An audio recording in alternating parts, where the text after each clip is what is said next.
Hello children, today we will learn the new words of poem Noses, which is composed by Ellen Fisher. So the first word is mirror. Mirror means looking glass.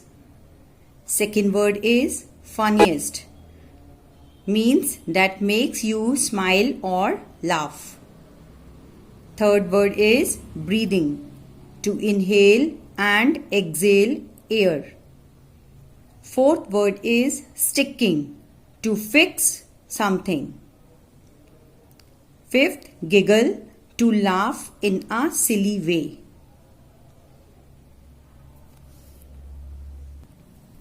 Now answer these questions.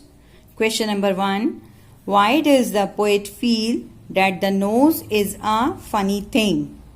Answer is, the poet feels that the nose is a funny thing because it is stuck on the face like a handle and it has 2 little holes.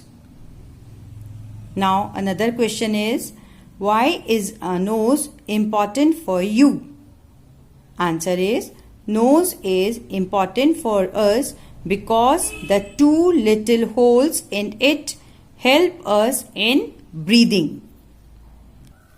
Now third question is, does the child in the poem like her nose?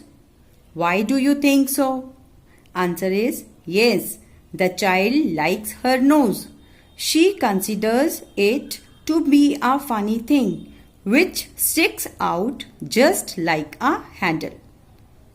Now children, all these question answers and word meanings note down in your literature copy and learn them.